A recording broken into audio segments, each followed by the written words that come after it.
Howdy, howdy. What's up, everybody? Let's see if we're live. And checking that we're on. Looks like we're good. Check the audio. Checking that we're. Looks like we're good on audio. That's awesome. All right. So today we're gonna start off with some Rubik's cubing. Figured, why not? And then from there, we're gonna. If anybody's interested in playing some games, we will play some games. And if nobody's interested in playing some games, then we will work on the card game Castle. One of the card games where I have spaces open for it on the card game hub, but just haven't gotten around to actually building it. It's not really that complicated of a game, and the mechanics are not exactly going to be anything new, but they're going to be combined in an interesting way. Okay, so let's see here. I mean, we do have some slightly new mechanics, but it's not anything special. All right, let's start up the stopwatch, and actually let's open up the stream, and here we go. 3, 2, 1. We got a mixed up 2x2 cube, and go. Let's see. Okay, there's a white up there. Let's deal with that white. There's an orange right there. All right, we got 2 oranges there. I need that green down here. Oops. Oh, I screwed it up. Ah! Oh no. The pressure is getting to me. Okay, there's a blue. Flip it around. And lastly, this one. Come on. And there we go. Okay, we got a white face done. Right, so we got 2 yellows up there. What do you do in this situation?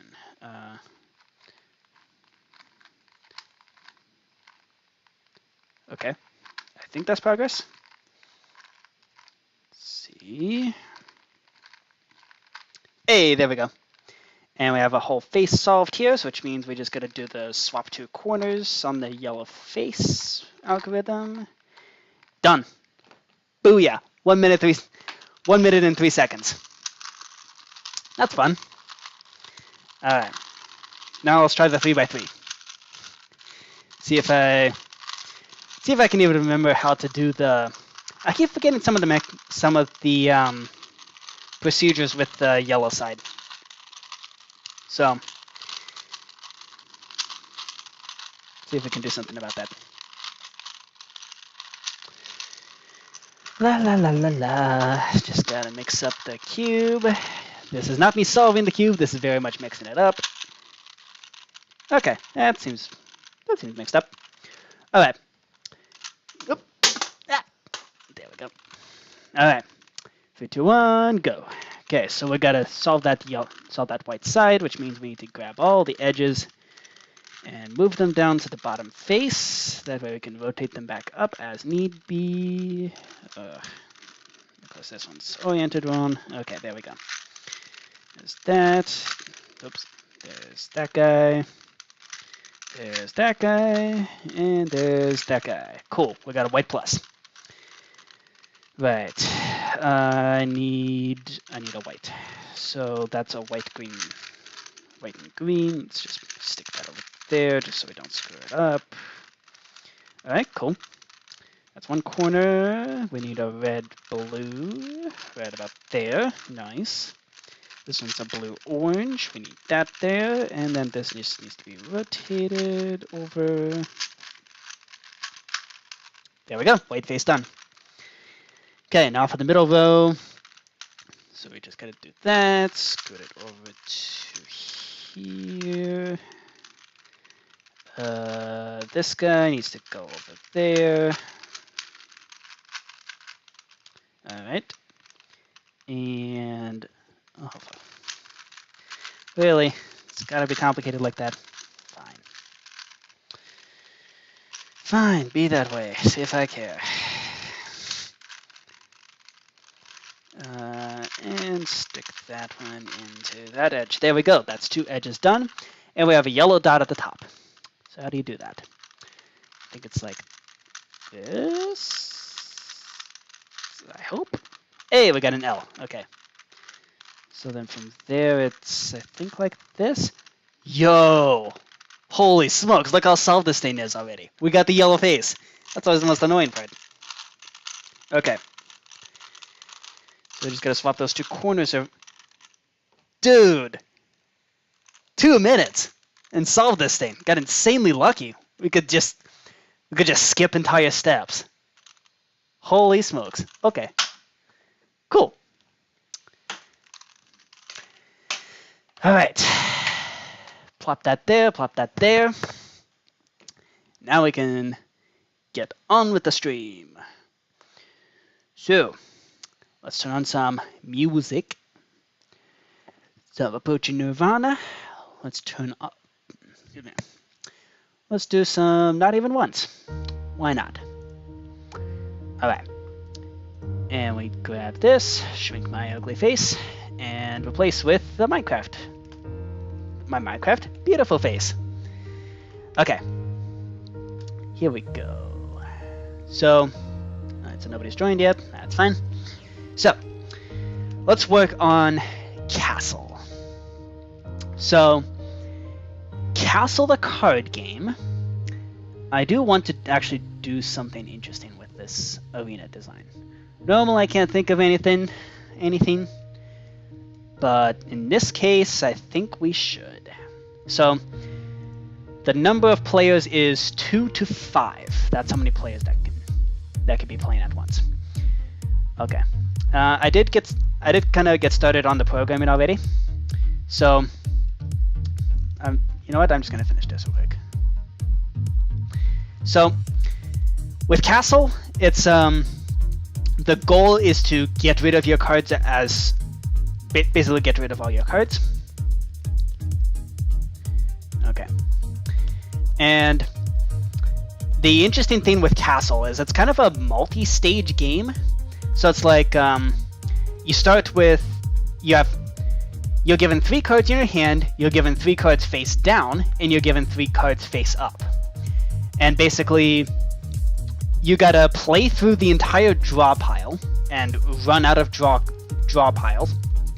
And then after that, then you start playing from your face up cards.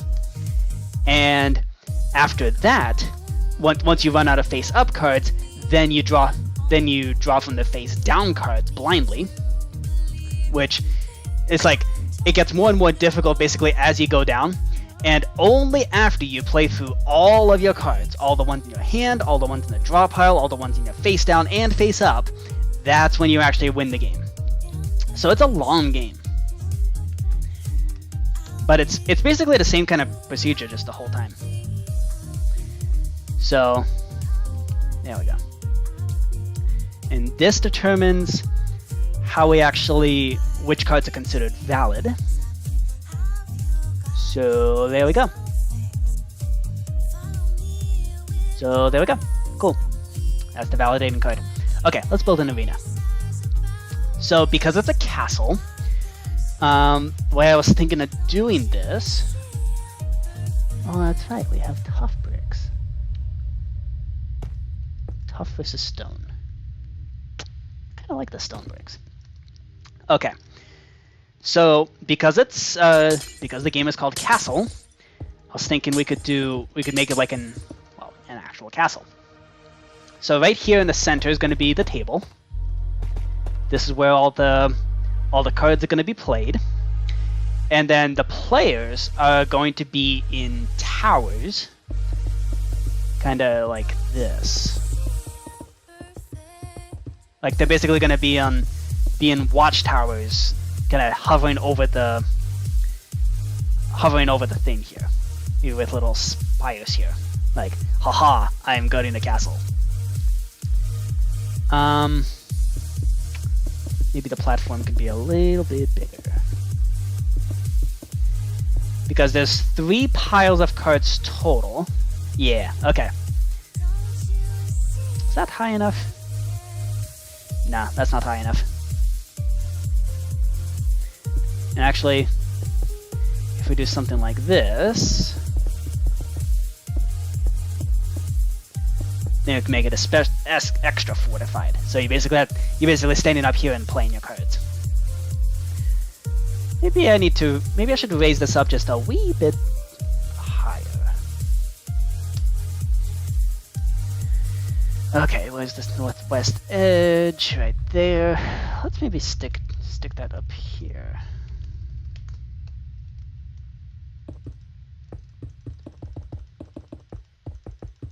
Okay. So just do that.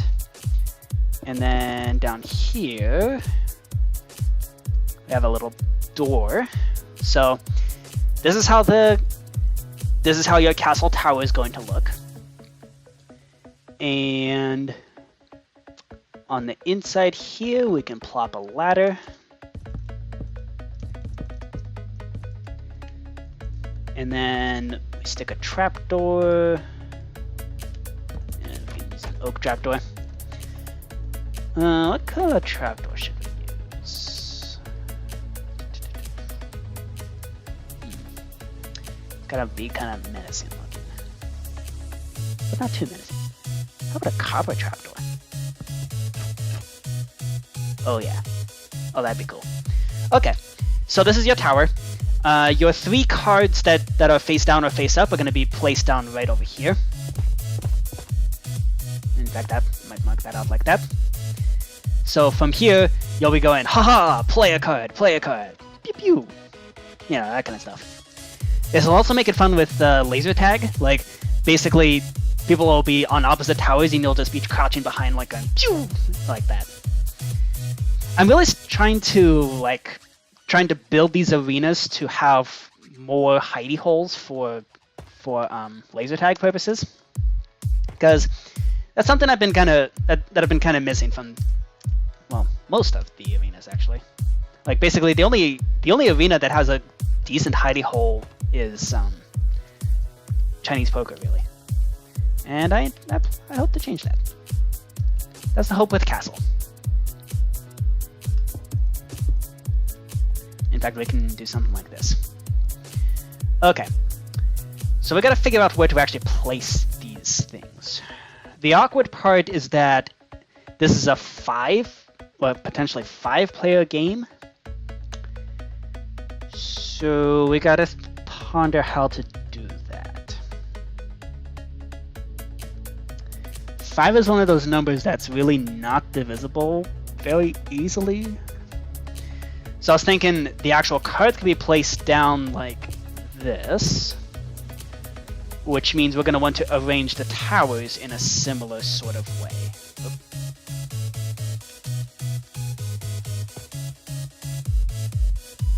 556 minus 8. So that means we want the northwest corner. Oh, of course it is.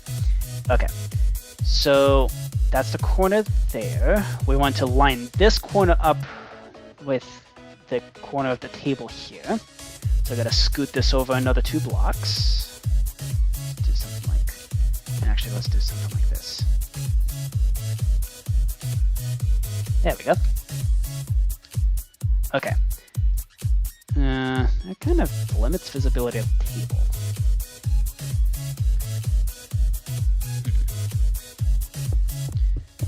What if we do the spires on every other block like this?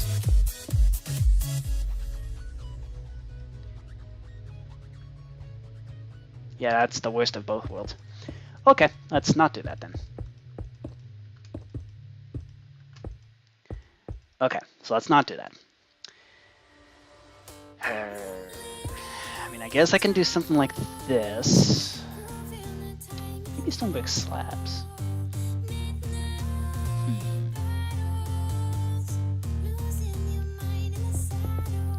Something like this. And that way also you can crouch behind here, but you're not like completely immune to laser tagging or getting lasered. Okay, so you'll be standing here and basically going, ha ha, play. And actually, you're not going to be...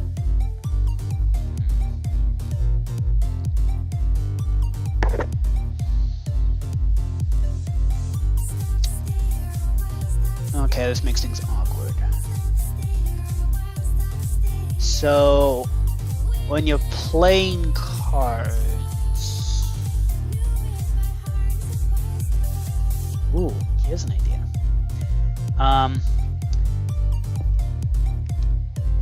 We can do a kind of a spirally thing.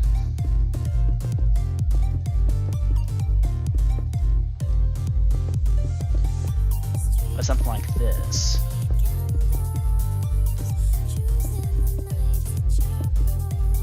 So the thing is, with this game, you do have to see what the last like 5 or so cards that were played. So I was thinking having like a spiral like this, so you can, so like the higher the more recent. Something like that might be interesting. Maybe not that high, but yeah, I think that kind of idea would be interesting. Okay. So that's this tower.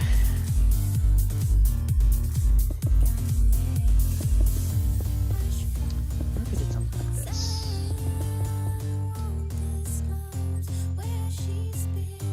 That looks derpy. We at least need this as a... Yeah. Yeah, we need it to at least look like a 3x3. That way it's actually nice and beefy. Okay, cool. So this is spire number 1. And in fact, over here, this right here is where we can have the, this is exactly where we can put the register for player 1. Oh, but the face-off cards need to be public.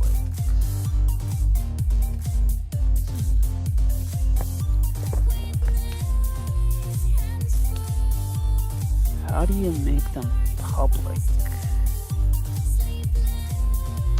Ooh, how about like this? We do remove the corner that faces the table, and we place the actual public cards right on these 3 blocks here.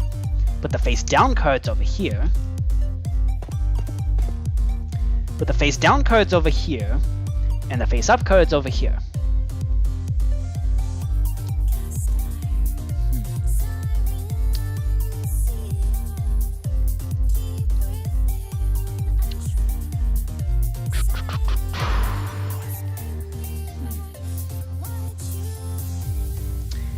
Okay, so this is where the whole gets you up. What version are we playing? Version 1.21 Java. Okay, so the how to play is going to influence how to do this.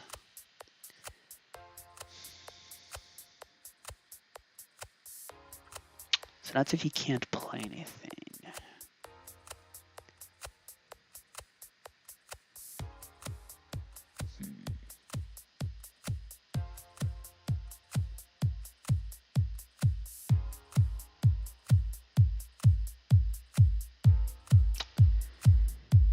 Yeah, we need to be able to detect if you can play anything, because the thing is, so this isn't something we've never really run into, because I just had a system where if you didn't play anything, then you pass. But in this case, I mean, having another token in your inventory would take up space, and having a sign that you have to go down and right-click every time you want to pass is going to get really annoying. So, yeah, I'm thinking we need to actually detect if you are able to play anything. Okay, so we do actually have to introduce some new technology in that regard. New to the card game hub, anyways. I think I've done this with the board game hub at some point. Where would I have done that? Have I done this with any game? I don't think I did. So this will make things extra interesting. Oh, you gotta be kidding me. It's misaligned. Come on, man. Why you gotta do this to me? It's off by 1. Really? Come on.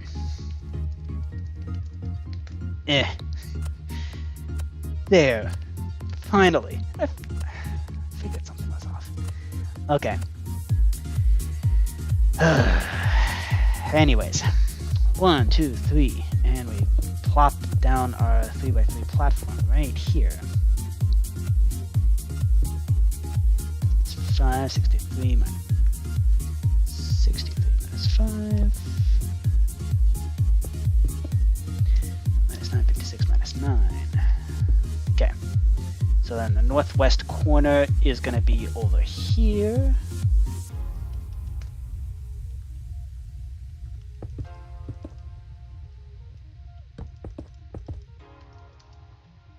Alright.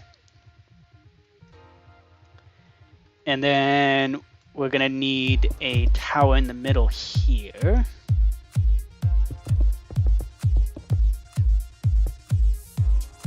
Oh, this will be interesting.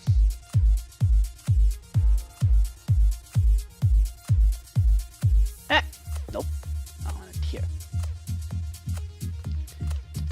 There we go. That's better. Hey, 2 towers. Good book. By Jolkin, Woken, Tolkien. That is what J.R.R. Tolkien stands for, is Jolkin, Woken, Tolkien. Fun fact.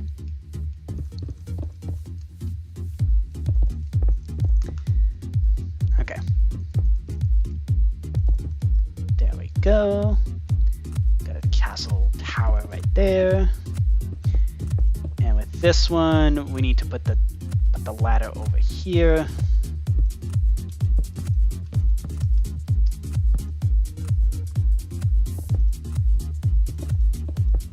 Do something like this.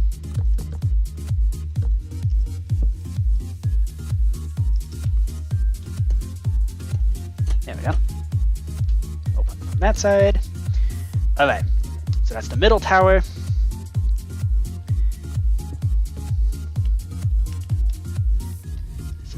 This would be for player 3. This would be registered for player 2.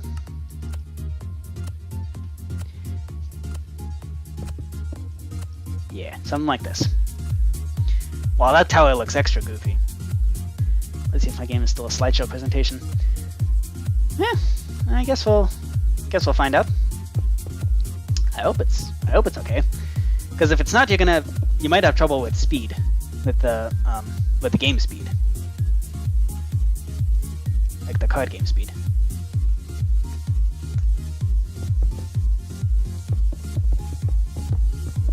All right.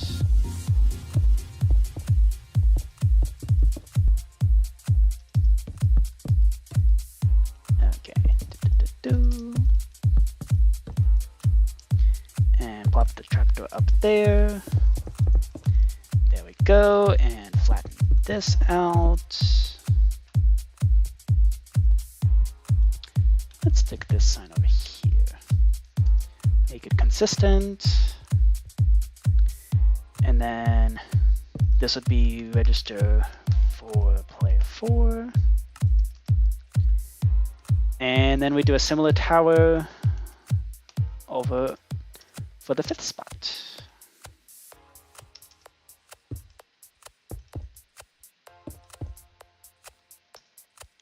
Uh, 56.5, and we want northwest corner, so here's the 3x3, and then northwest corner is right here.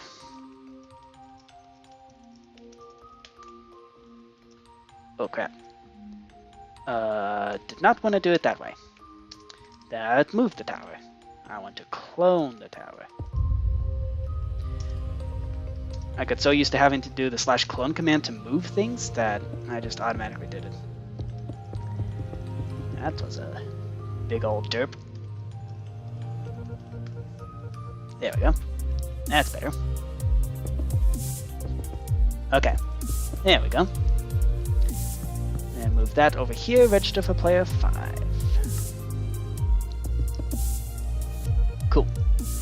And then flatten out this corner. And there we go.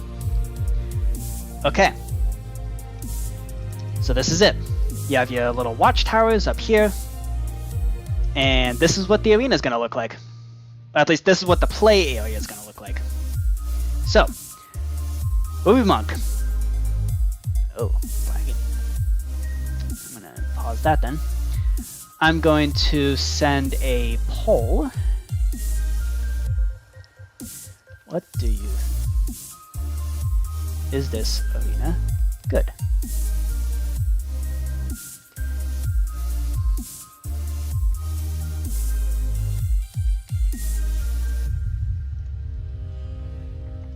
There we go.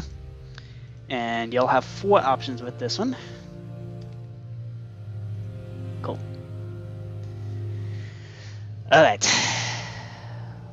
Let's see. And survey says...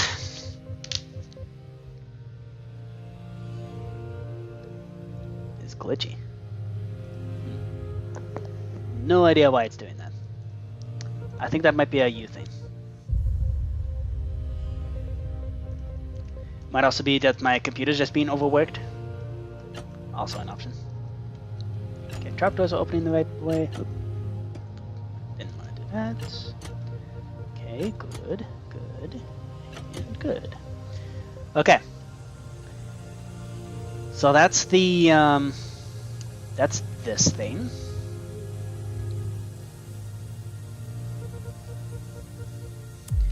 So now the question is, what do we make the floor out of? Chiseled tough bricks. Yeah, chiseled tough. What's on the chiseled tough? Just swirls. Okay, interesting. Yeah, it looks like a shulker box. Nice. Well, it's like a cinnamon, not cinnamon roll. It looks like one of those saltwater taffies that's been sitting in your car for 2 years, and you only found it under the seat just now. It's a saltwater taffy. Let's see.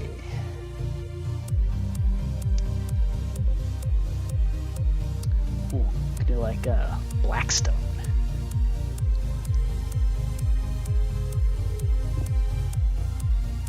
Okay, let's see what Blackstone looks like.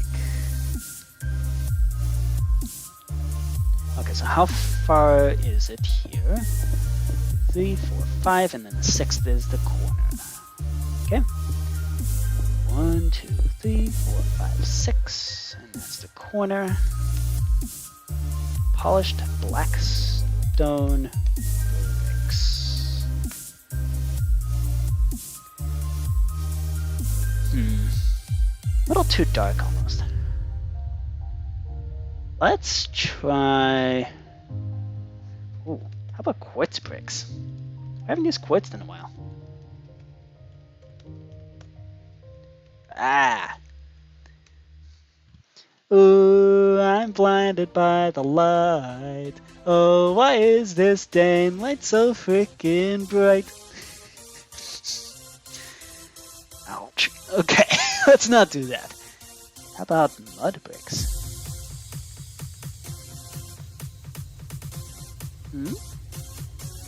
Okay.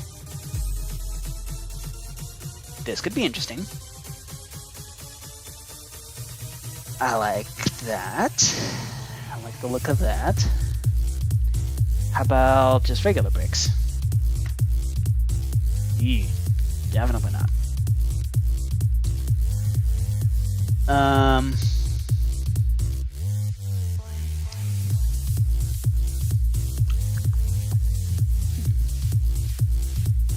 Hey, snowing, what's up? The 1.21 Optifine is out. Yeah, that's alright. What's up, snowing? How you doing? I'm building an arena. I need to decide on a floor. Maybe cobblestone.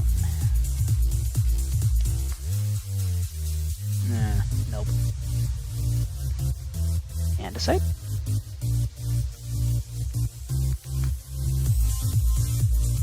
That's an option, possibly. How about deep slate? Nope. Too dark. The table doesn't stand out enough. Let's see. So we have. I like the chiseled tuff. It looks like one of those saltwater taffies that you find 2 years later in your car under a seat. And then the chiseled tuff bricks is an interesting texture. I don't want to use a wood texture. How about just stone?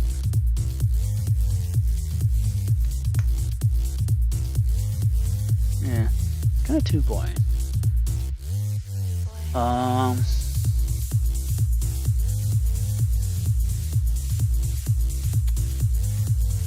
Smooth basalt, maybe? Oh, polished basalt. Ew, no. Regular basalt? Nope. What's the other option?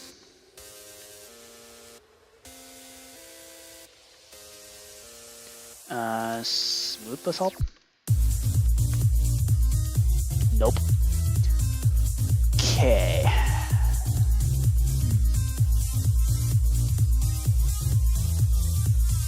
Ooh, how about endstone bricks?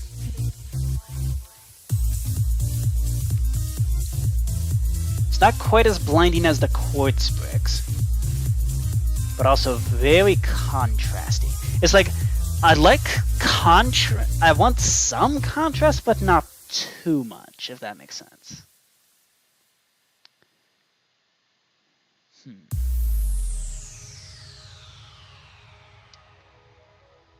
What's another?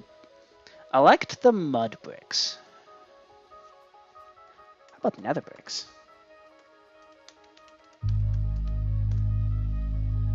Ooh. I liked it. I like this, I think. On the Rushy, I haven't had a chance to see it. Sorry. Oh yeah, Chisel Tough is cool. Sorry, Snowy, I haven't had a chance to review it. Let's see, nether bricks or red nether bricks? 1 or 2?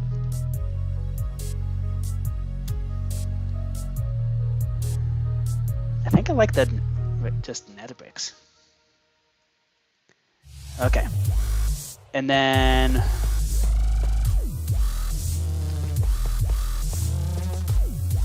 oh yeah. Yeah, this can be the wall texture. Chiseled tough bricks. Kind of weird that you can't rotate these, but oh well, whatever. Chiseled tough bricks.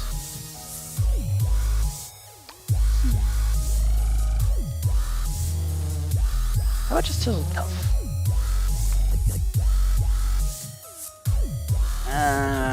I don't know. It's too busy, I think. Whoa, deep slate tiles.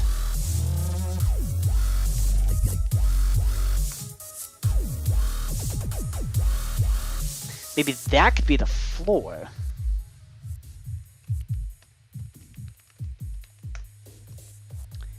Ooh. Maybe?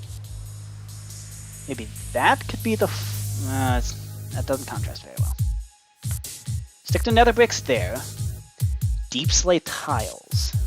I like it. The other question is what... Ooh, maybe this is where we can use smooth basalt.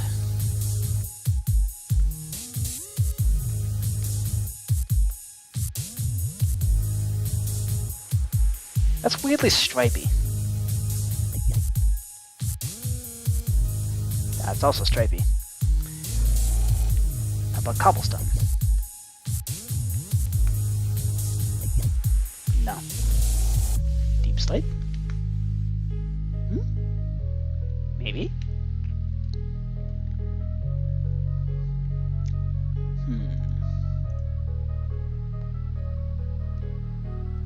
Bland, find a different floor. I like the nether bricks actually. I think it's darker than either the castle or the table, but it's not super dark. And also the slightly red hue contrasts with everything else. I like that. The walls though, it is gonna make the walls more difficult. Let's see if I can figure something out with that. Maybe mud bricks. Nope. Regular bricks? No. Heck no. Oh, heck no. Andesite?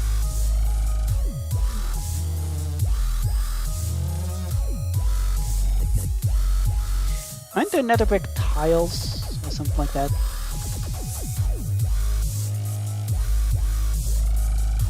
Cracked nether bricks.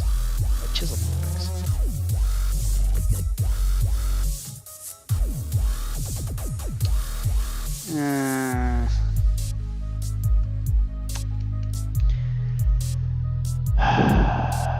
Can we find another way?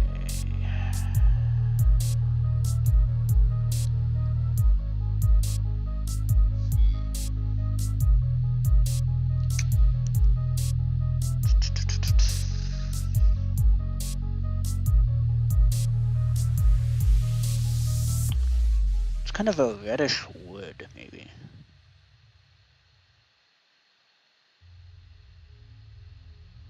Like, how about crimson hyphae?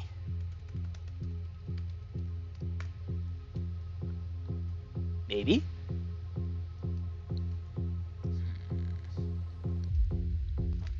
Or should we just do stone bricks with that?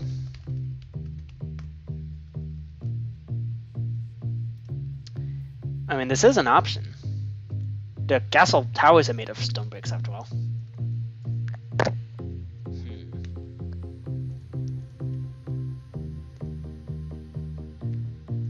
Mud bricks.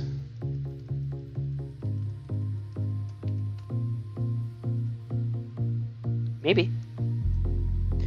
Let's give this a shot. Okay, let's see. Fill that with mud bricks.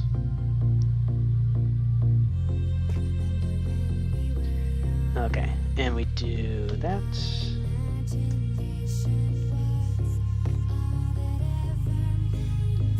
Okay, and then we do minus 15, fill that with mud bricks.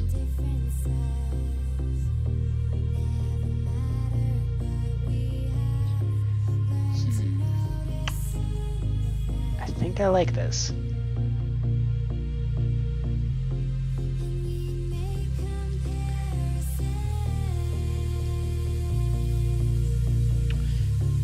Do we want to make this look like it's walled off? No. No. I don't know.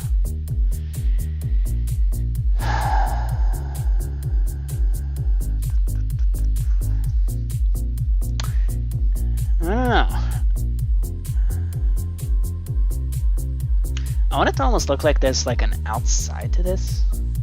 Like this is somehow taking place in a garden of some kind. But obviously you shouldn't be able to see the world outside it. If that makes sense.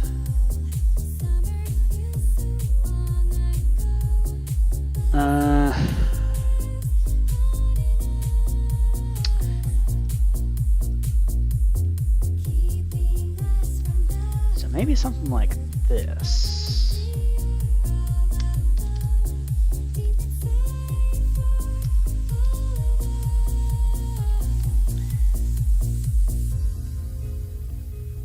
Let's see. If we do that, light blue concrete to replace mud bricks. Yeah. Then we can draw clouds in these walls and make it look like this is like taking place in the air or something. Yeah. I like this. I think I like this. Then we could just draw clouds. I have no idea how to build a cloud. But you can, you know, like go, something like this.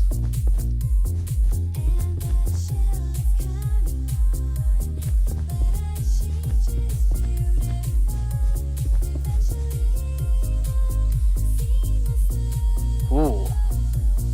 Okay, this is actually really good. I don't know. What do you think?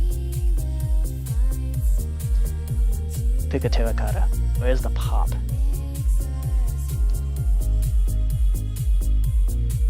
I don't know. I think this pops okay-ish.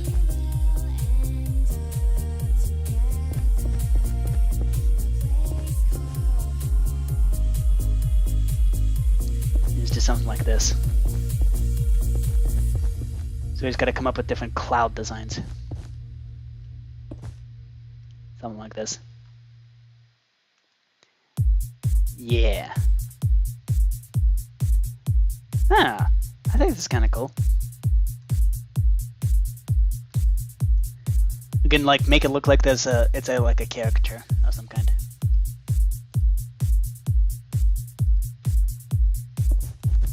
Like this is all taking place on like a cartoony background. There we go. Happy little tree.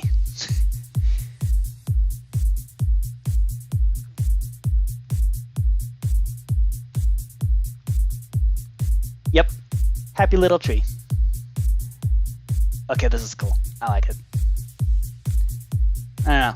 What do you think? Think it's good? Okay. Yeah, so now the task is to figure out how to do that and all the other 4 walls. I'm sure I can figure something out. Okay. Javamonk, are you able to join the server? And Snowing also, are you able to join the server?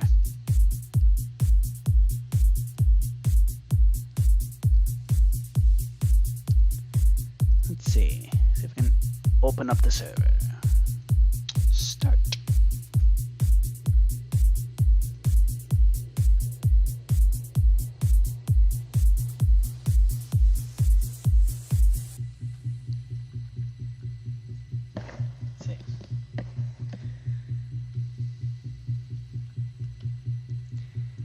Over here we can do like a flower of some kind.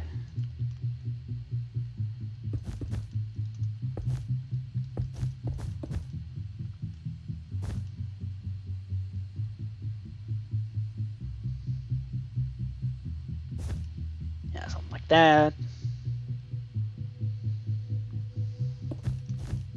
Maybe this could be like a dark oak tree.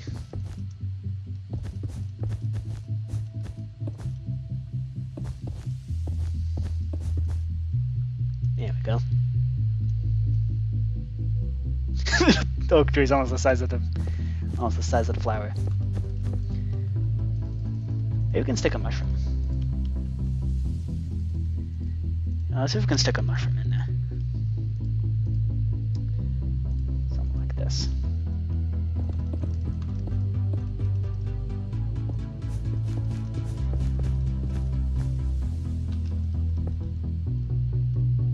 Yeah.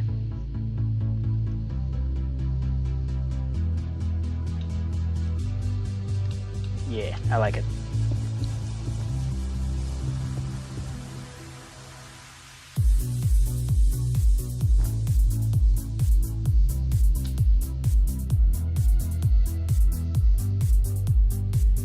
Yeah. Yeah, I think this would be kind of cool. RIP my slideshow. Oh well, that sucks. All right, let's hop onto the server.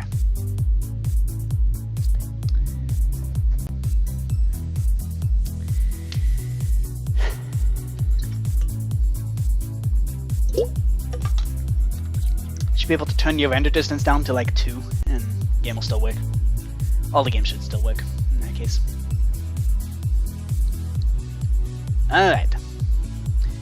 So, the game that needs help, that needs an arena, is Tianlen. also known as Viet Cong, also known as 13. It's the game that goes by many names, but which does not currently go by any particular kind of arena. So, Crazy 8s. I don't think I've shown this off yet. So on Crazy 8s, we have this arena. And I also changed the color of the sky, because why not? So, yeah, it's all the different, it's the representations of all the different suits. You got the diamonds, the clubs, the spades, and the hearts, all merging together up here, and you can see the green sky. The green sky with the green fog. I thought that was kind of cool.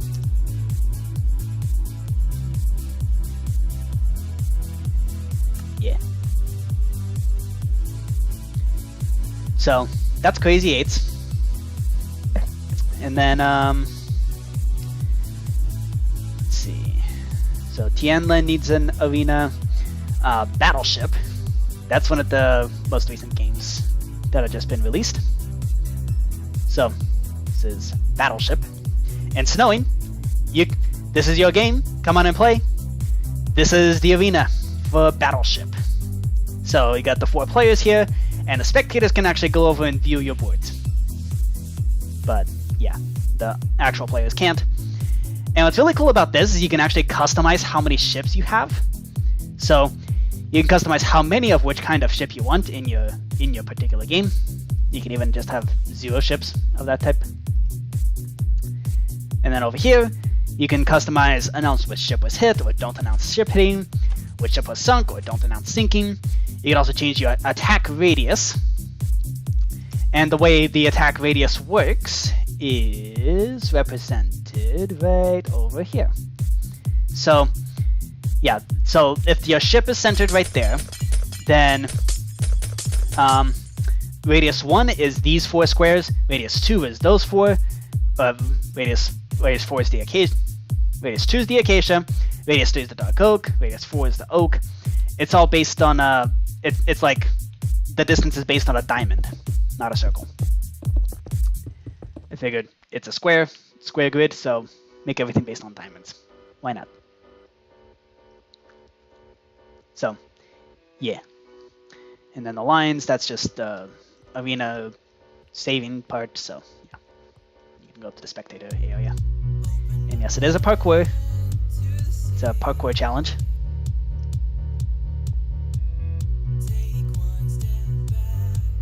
Yeehaw!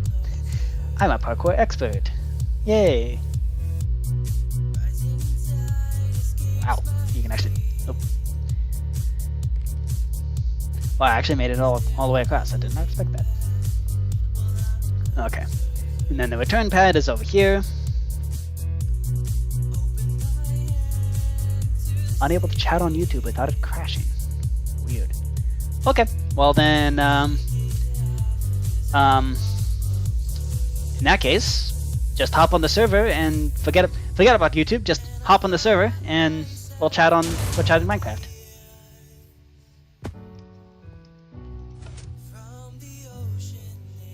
Let's see. We got Minesweeper, code names. I haven't yet had a chance to actually play this game with anybody. Code names. This one was a fun game to build. So, let's see. So yeah, you got red team and blue team, and max cards per team. This was a neat game.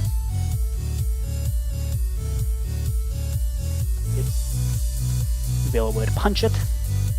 White cards are neutral, and if you draw a black card, your team instantly loses. So you have a coder.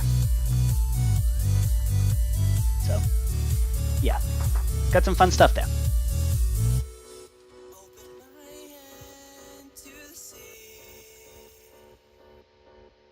Alright, let's see. So Codenames is a recent game.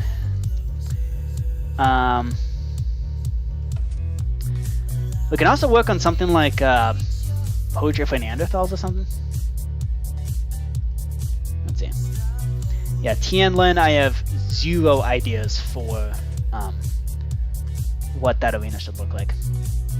Literally 0. Let's see, so Castle, Big 2, and President are they're pretty simple games, and or at least they're kind of like Tianlin, in that it is one of those 1 to 2 day builds, not too much effort. And then from there, the only 2 games that would be left on the second floor are Hermitcraft TCG and Cripple Mr. Onion. Cripple Mr. Onion is a absurdly complicated game. Well, at least I'm having trouble wrapping my head around the actual rules. I'm sure once I actually get to work on building it, it'll be fine, but I'm just trying to figure out what to do. And then Hermitcraft TCG. Ooh boy, that is a game and a half. Gonna have some brand new technology with that one. Wist. Acting wistful.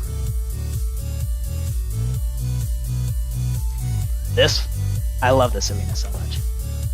This is a cool arena.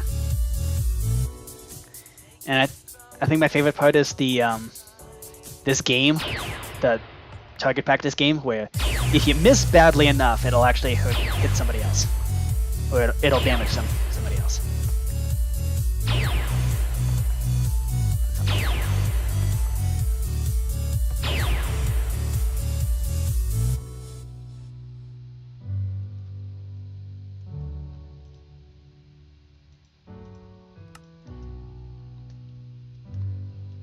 And then up here, so you have the little bar stools over here, and then over here you have the piano.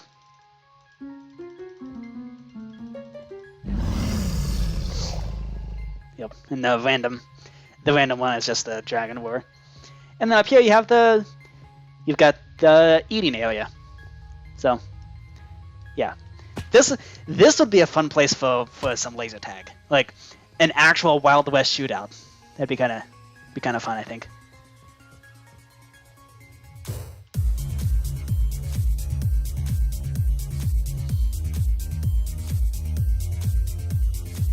All right. So nobody's joining, so I guess I'll play some 52 card pickup.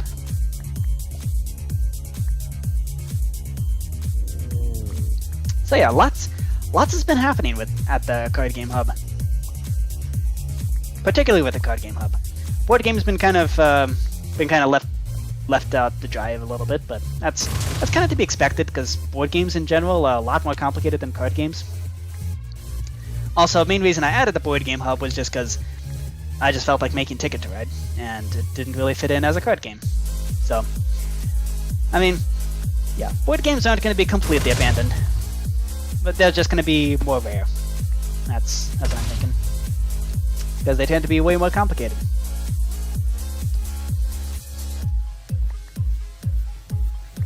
Let's see.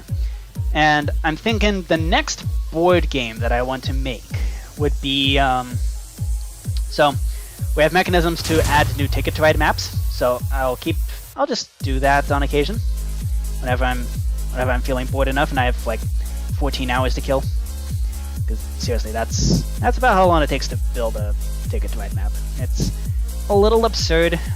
I kind of want to shrink that, but also I'm not sure how, so for now it's the best we got. I hope at some point to get some kind of get somebody who knows some Python to help me out with data, like image viewing, image rendering, that kind of stuff. Come on, oh, come on. How do I get down there? That is a very unfortunate place to have a card. Alright. Yeah. Dang it. That is a very unfortunate place for a card to show up. Okay. I guess I can grab these. Oh, come on. Oop. Yay! Alright. Is that the only card that remains? Just that one Queen of Hearts just sitting there at the top of the tree, mocking me. Oh, here's an option. Go from the second floor. Ha! Okay. Grr. Where is that? Where's that Queen of Hearts? Surely it hasn't been 5 minutes. No, it hasn't. Okay, it's still there. Go from the second floor. Nope. Come on. Yeah, got it. There's still another? Where's the last card? Is it on the chandelier? Oh, it's up there on the pumpkin. Yuck. I think there's more up there. Hang on. I need to get back up there. Back up to the top of the, back up to the Christmas tree. Let's see. Oh, there we go. Hey! There's more up there? Oh, there's two down here. And one down here. Yay! Finally! Holy smokes. Okay. That was a lot of effort. Quantum Go Fish.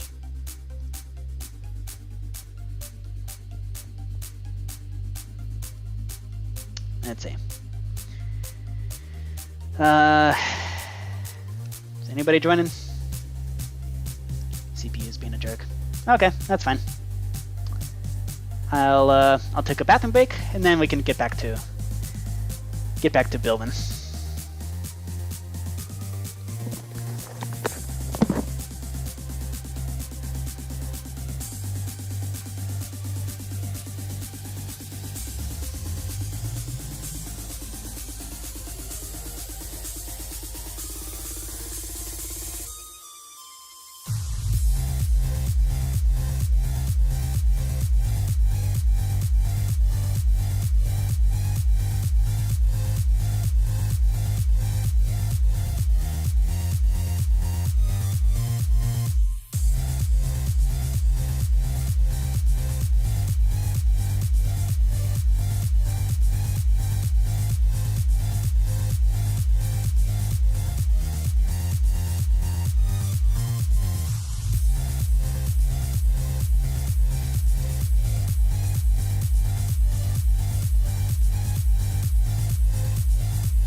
Alright. Let's open up the card game hub and get back to work on Castle. Alright, so then let's do some actual programming. So we have the system to validate a card. And we gotta do the system to actually play a card.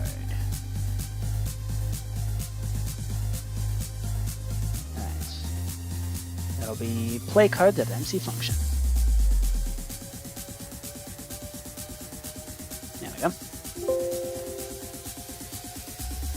And let's close Eternos because it's a garbage site that's full of ads, and I hate every second of it. Okay. Let's see. So how do we want to do this? So over here is going to be the this will be the way out.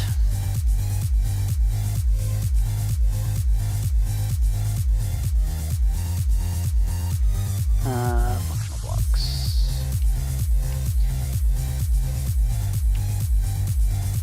You know, it'd be really funny.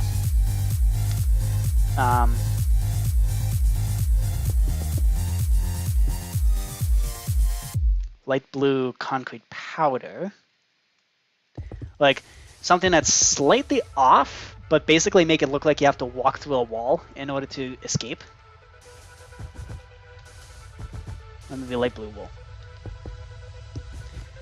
And then make it look like you're basically walking through a wall in order to escape the arena. I like that. I think that'd be kind of cool. Okay. And then we do a teleporter pad.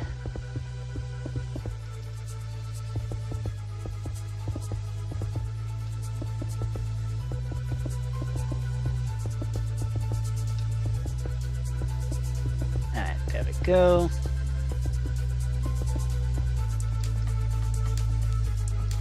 So plop that there, plop that there.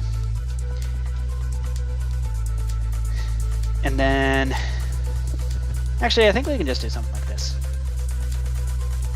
May we have your attention, please? Yeah, that sounds good. Okay, cool. Let's do that. So that's the teleporter pad. In fact, we can scoot that closer here.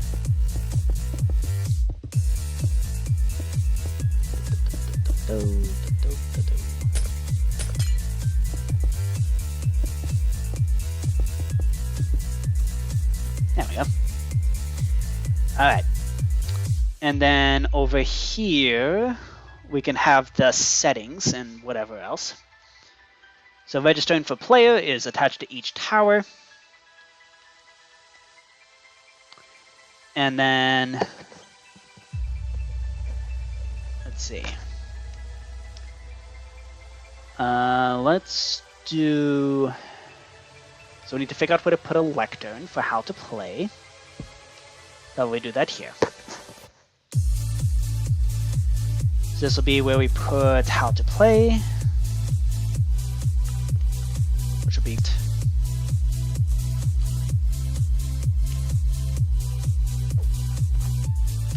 how to play. And I think that's it. I mean, I didn't write down any options that you need to have with this game, so I think that's everything. Cool.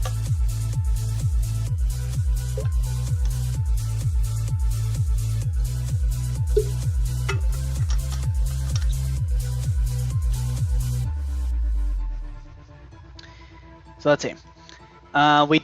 So starting the game is kind of a two-step process. So we're gonna have both an initialize round and a begin round. So initialize round, that is the function. So I think the way this is gonna work is initializing the round is going to do the it's gonna distribute everybody's cards and set up the face-up cards. At the start of the game, like before anything gets played, you have the option to you basically have the option to swap out any face-up cards with something in your hand. So, yeah. Good man. So that means over here we're gonna need to put a sign that says go or something like that, and that'll be the indicator that, hey, I'm ready to go. That'll lock in your cards, and that's done. At which point, so I need to figure out how to work with this. So let's see. You can have face-up cards and face-down cards.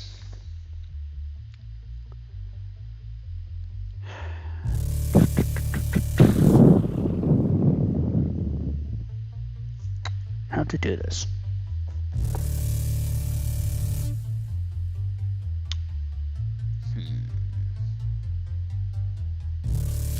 So I think we can use interaction entities to pick up the face up cards or the face down cards. Basically punch to draw from there, from those particular piles. Otherwise, just a regular draw pile is going to be handled completely automatically. So it's not even something to worry about.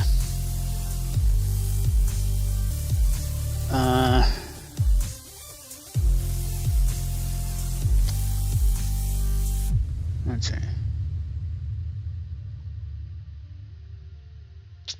Yeah, I think that's the way to go. So the draw pile is gonna... Let's see. Maybe we can have the draw pile sit over here or something. So these 9 will be the basically the first 9, the top 9 cards of the discard, and then over here is going to be the draw cards. Okay. Oh, we need to do a thing over here. So this is only done with 1 deck of cards, so we need to save the coordinates of this thing. Okay. And let's see. Plop it into here, where we do a fancy fast distributors.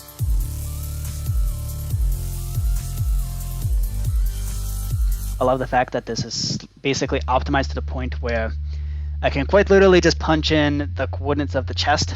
Like, honestly, that's the most difficult part of this whole process. So max cards per player, we only want to give 3 cards to each player. Distribute the rest of these draw cards. Number of players is 5, so we go kablam. And that does the entire process of distributing the cards. So then we pop into Z start game, and then we grab this and that, and we plop it into Z start game. And then that's that done. So we now have the mechanism to actually distribute all the cards. Okay, so then delete that. You do have to go through and delete the rotate player and move card, because otherwise that's gonna... the future games are gonna just have junk. But otherwise this is gonna get overridden, but we're gonna delete it anyway. There we go. So, let's see, Z distribute cards. We got all this done. Handling the remainder is basically just using the shuffling system, but just fancy. Because why not? Yep. And then, so that's that just done. That's distributing the cards. And then we also want to do the process of creating the cards.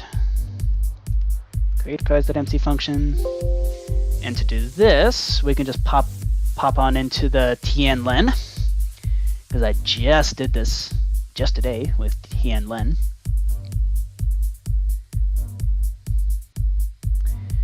So I'll plop it into here, go back into data packs prototypes, Code Game Hub Games, Tianlen, badam, kablam, kablam. Let's open up this file while we're at it. Start game and create cards. I'd like to open this file, please. Thank you. Alright. Replace Tianlen with Castle. Alright.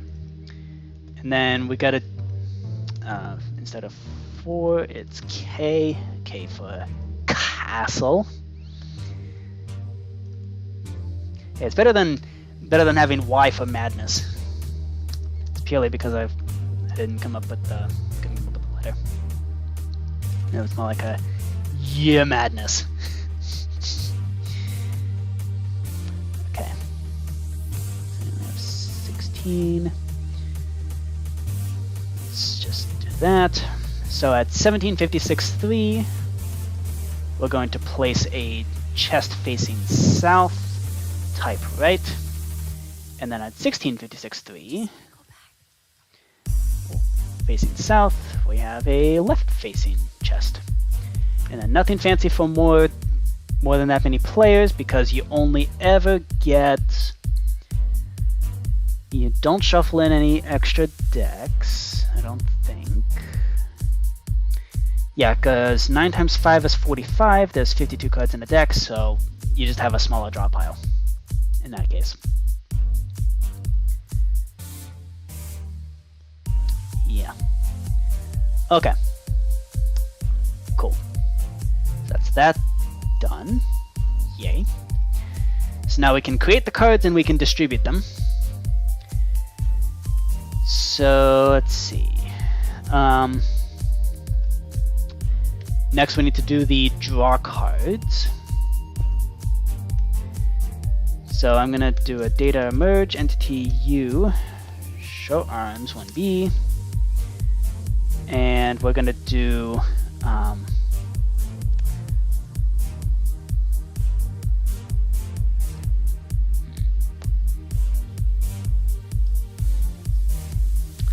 let's do this actually. I already copied over the draw and discard. Let's see if we can figure something else out. So we have this. And I want to give me a paper, custom model data equals 3401. That's an ace for castle. Yep.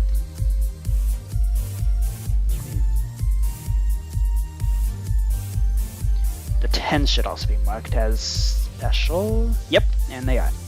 Good. Okay, that's how you know it's castle. So then we do item replace entity at e tag equals draw card 1, weapon.main hand, from entity me, weapon.main hand. Okay, so that's what a draw card, that's what a draw cards currently are. Tag equals draw card 1, run, execute add and s, tp. TP and s, doop.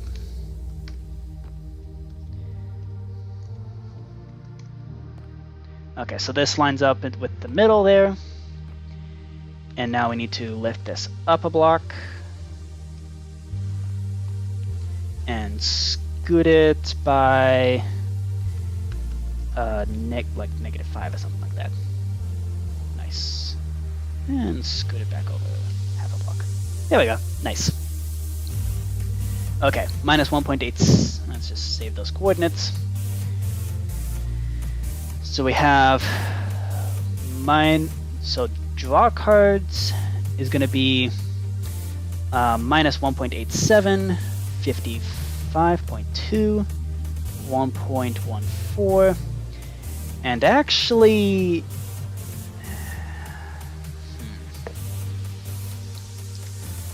I kind of want to visually show how many cards are left to draw.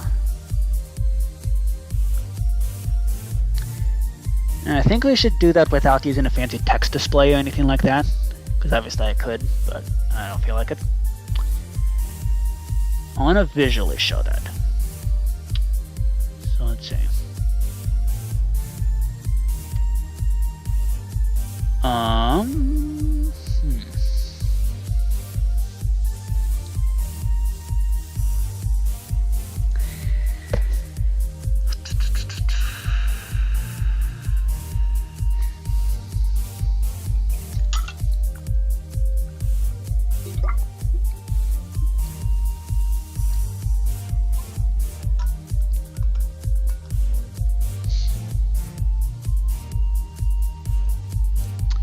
I think that might be we might have to modify the handle remainder. So that way, So at the very end of the handle remainder process,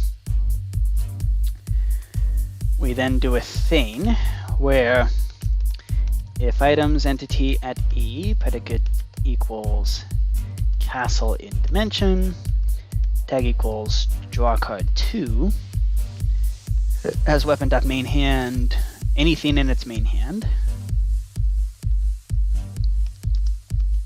Then execute as castle in dimension, tag equals draw cards. Execute add at S, run TP at S.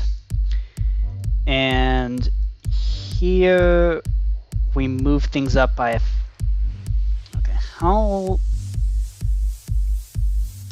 much does it drop off? Okay. Don't need that. Don't need that. Okay.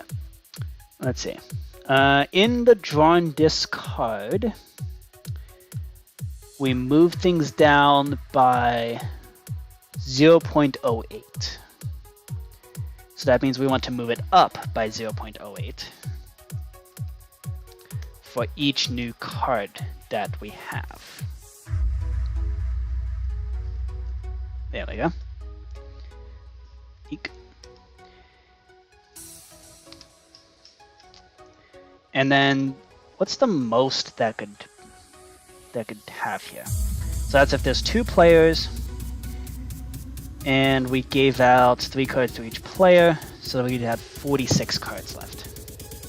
Okay. 5, 6, 7, 8, 9.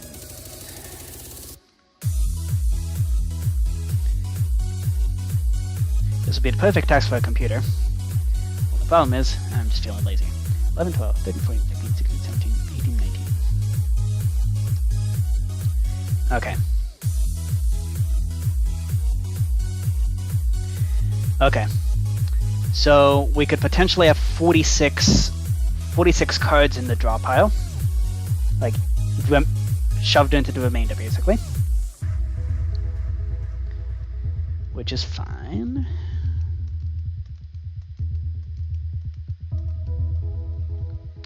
Okay.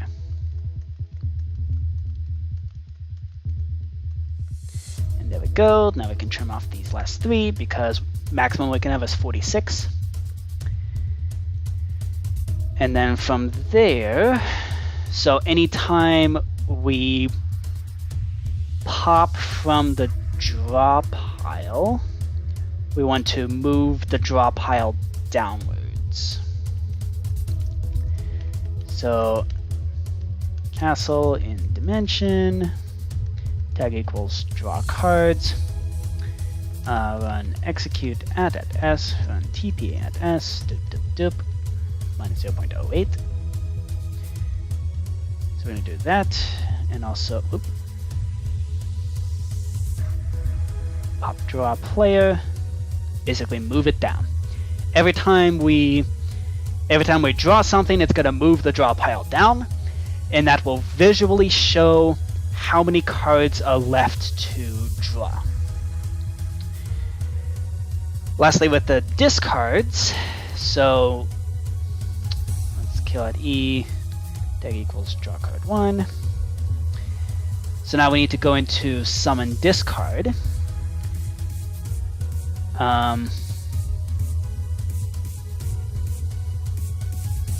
So we only want the top. Okay, let's do this.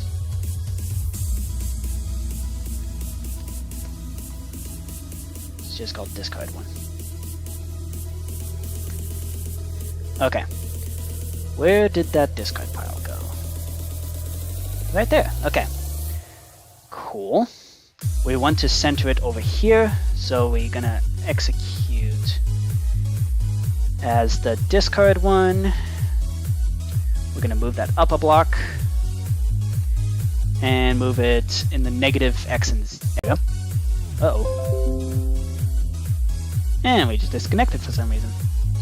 Okay, so that's the that's the bottommost discard pile. So let's punch in those coordinates. That'll be 0.13, 56.1, 0.2, I guess, and negative 0.14. Okay. But there's a twist, because you see, this will be basically the position of the, that's the position of the 9th discard card, not the first one.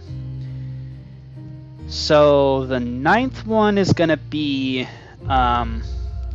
there, and if each one's positioned by 0.08 blocks, then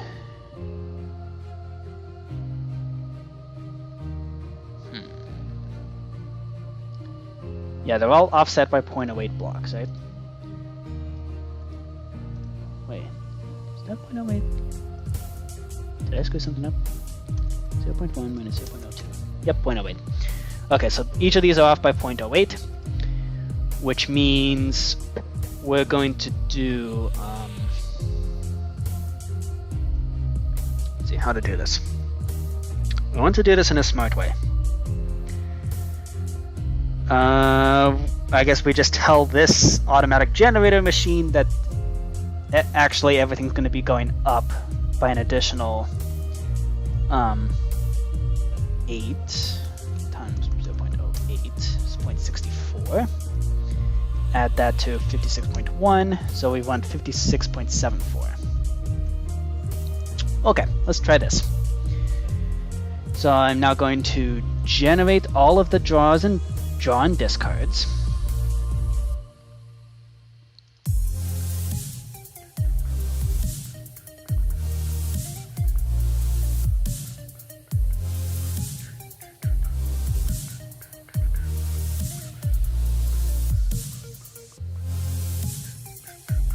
Good place.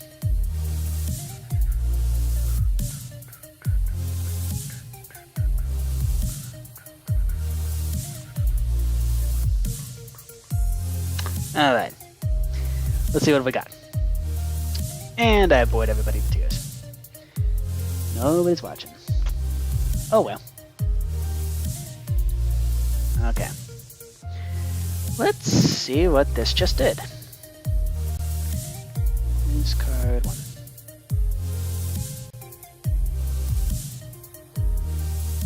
Nope. All right. Let's see what this does.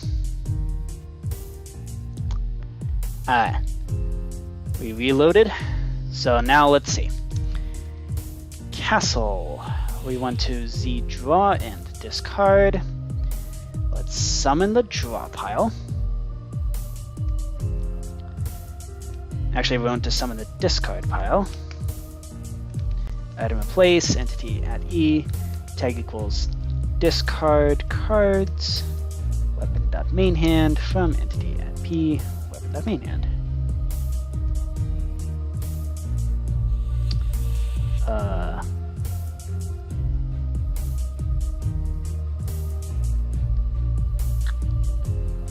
Huh. What about? Huh. I think we may have positioned these in the wrong spots.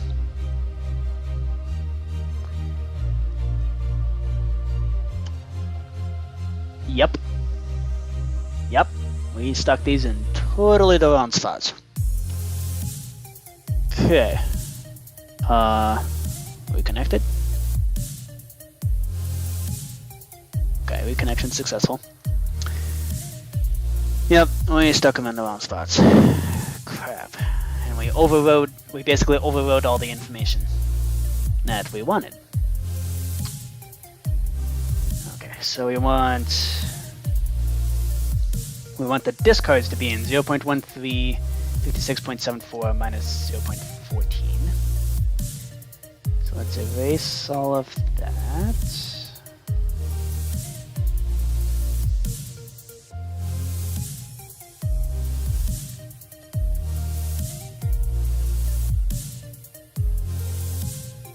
Okay, and replace this with that. 0.74 and minus 0.14.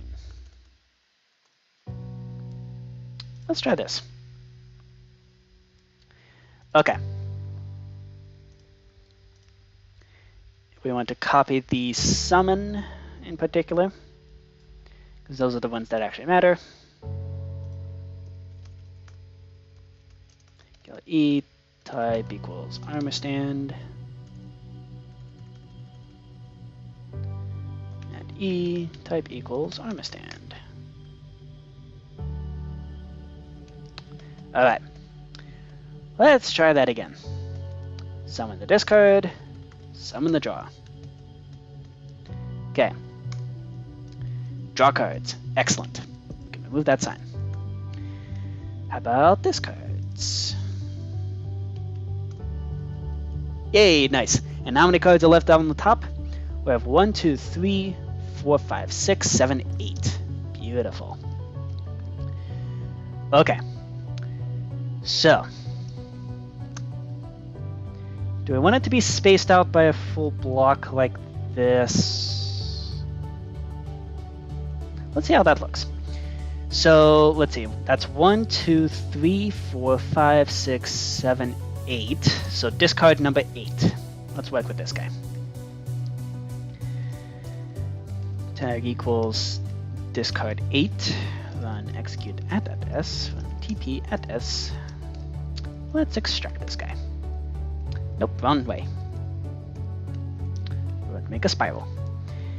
And I want to move this guy maybe half a block up.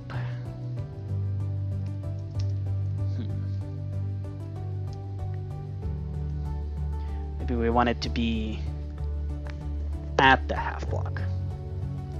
So that's... yeah, okay. So we're just going to manually go into here and modify that because there's no point changing the... there's really no point changing the automatic generator system just for this one game. So we're looking for discard 8.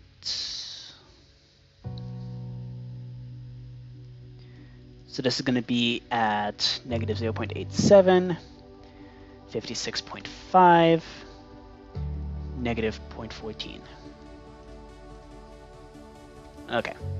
The rest of those are just going to follow as normal. Okay. Now let's extract number 7.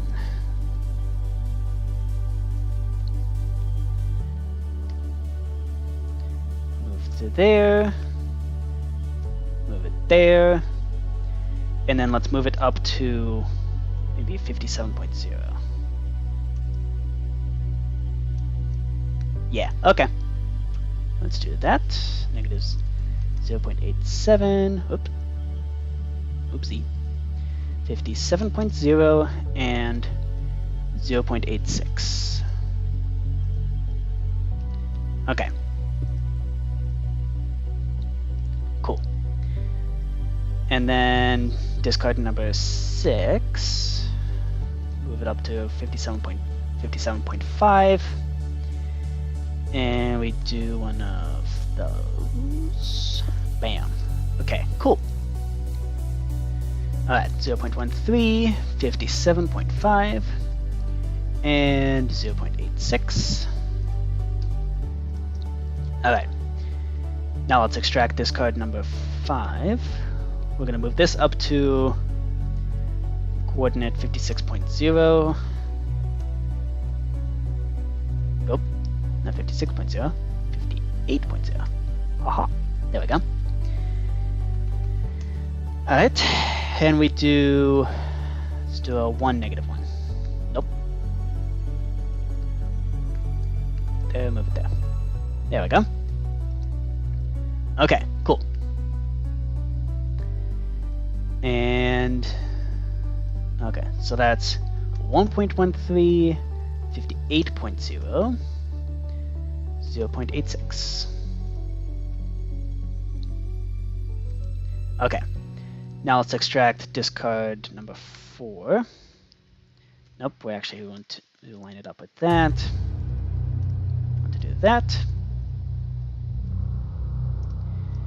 And move it up to 58.5. There we go. Okay. So that'll now be at 1.13, 58. Whoops.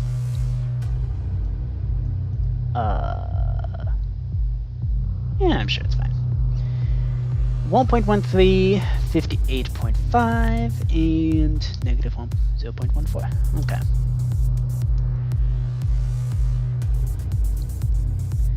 Okay. And then discard 3, move it up to 59.0.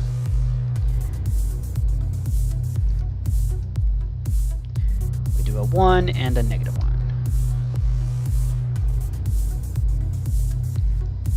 So that's that. We do that. And negative 1.14. Alright. And then we do one of these. Yeah. We do one of those. Discard number 2. Move that guy up to 59.5. Nope. Okay. Let's do negative 1 and negative 1. Cool. Okay. This is 59.5 and negative 1.14. And lastly, we do 60.0. Yep. And discard 1. Nope. Okay. There we go. Alright. And I think that covers it. 60.0 minus 1.14. Alright, cool. So now we have a nice spiral of discards where you can tell immediately which ones are which until it all sinks down into here, where it just becomes just a big old pile of discards. And maybe we can delete this block just to really sell that point. That those are the rest of the discards. Okay. Let's maybe replace it with a tough slab. Tough brick slab.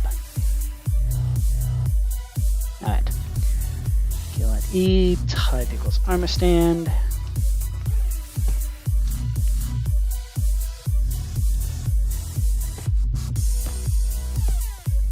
Let's do that. Alright, cool. So I think that does it. So that's the draw cards and the discards. Sweet. Okay, so that's that done. It's all the visual stuff I think we can do on stream, because that's where I can get the live feedback and see if everything's okay. Okay. This one.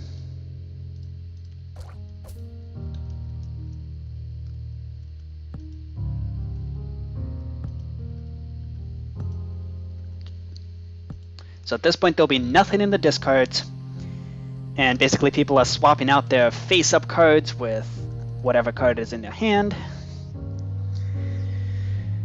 Yeah, that works.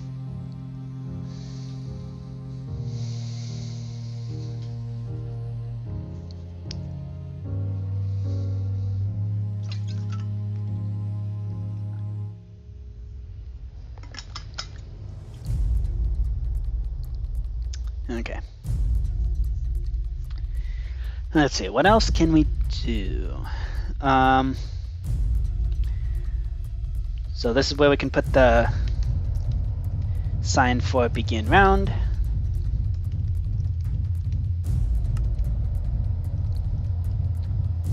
There we go. And there we go. Okay, so that's where we'll put the sign to begin the round. Master reset we can put up at the top of this mushroom. Always need a master reset button. Can't go without it. Can you actually reach up there? Yeah. Okay. And red text on a red mushroom. I thought that'd be clever. Okay.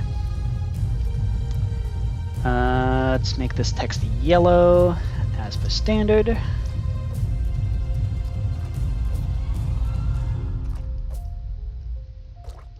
we go.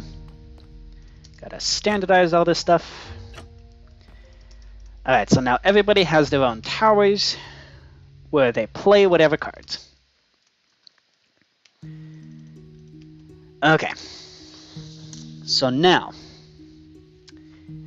comes the part where we actually start to yeah, this is the part where we start playing. We start actually playing cards and figuring out how to deal with the cards and all that other stuff. So one kind of trick with this particular game is so you can actually play out of turn, and that so if the discard pile ever gets a 4 of a kind, then the discard pile is removed and a new pile is started by the person who completes the 4 of a kind. Now, completing that 4 of a kind that'll be done automatically. Basically, whenever you play a card, all the other cards of that same number are going to be played at the same time. Actually, yeah, we're going to do the Uno situation, where it just plays every possible card in your inventory, every single one. And same with Ticket to Ride as well. Ticket to Ride does the same thing. And if you want to not play a particular card, just toss it on the ground. If you toss it in a corner, nobody's going to see it. So, actually, you know what? Maybe everybody should have a chest.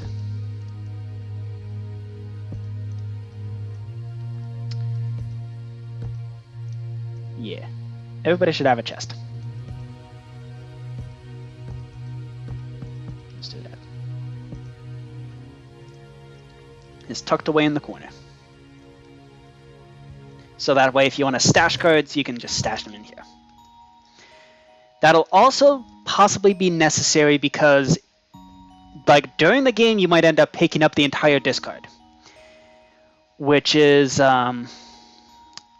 so, and if you do that, then you might end up picking up 52 cards, which you can't store in your inventory. It's going to make things awkward.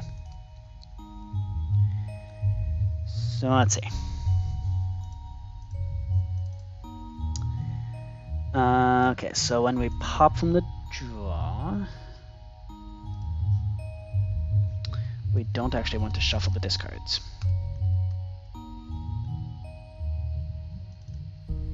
We never shuffle the discards.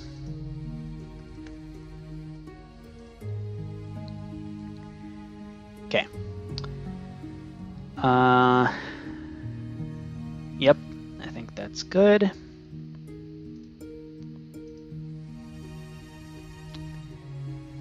Yep. Okay. Then we also have begin round.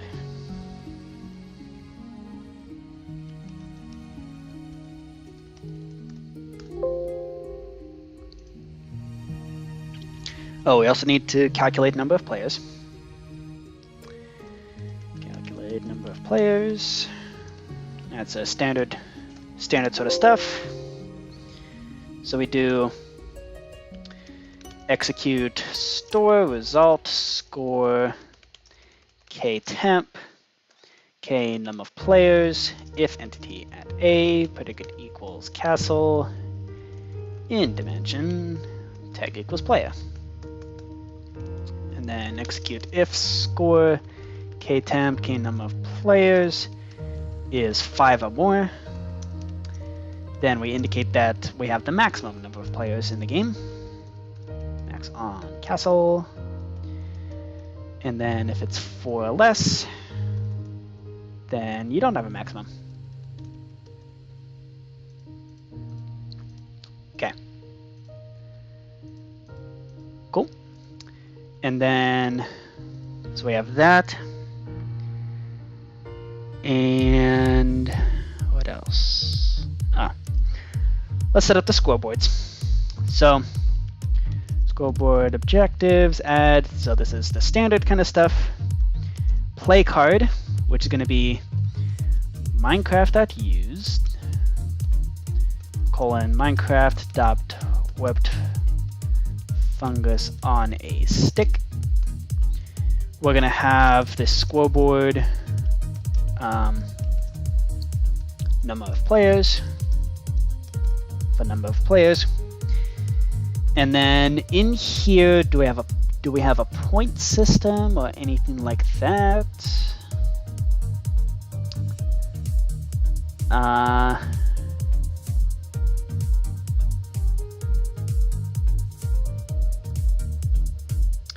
It appears not.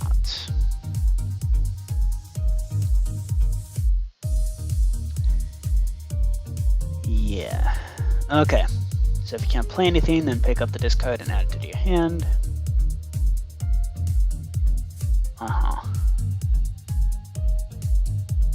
Okay. So we should also calculate number of cards in the hand.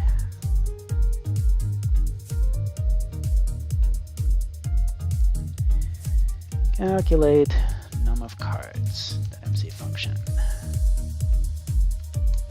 That might be useful. Okay.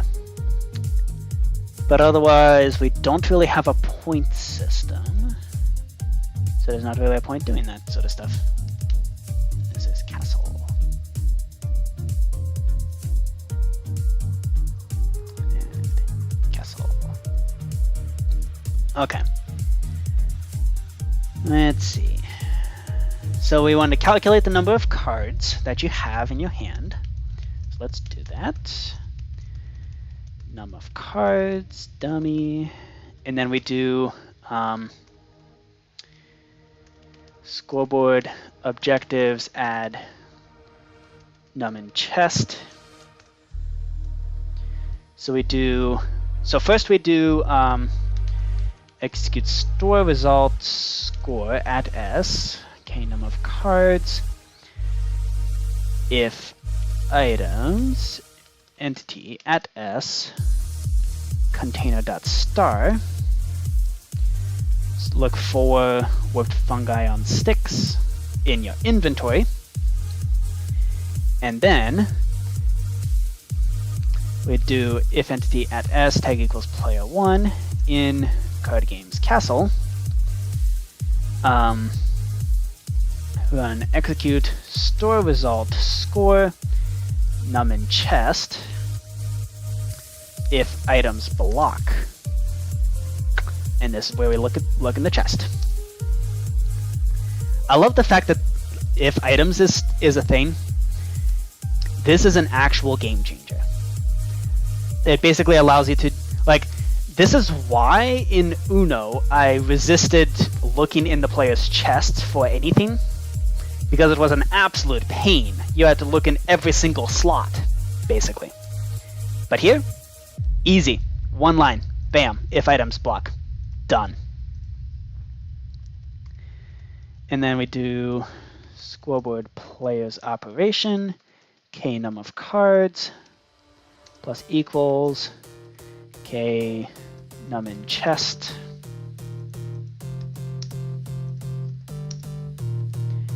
and then we do scoreboard objectives, remove k num in chest,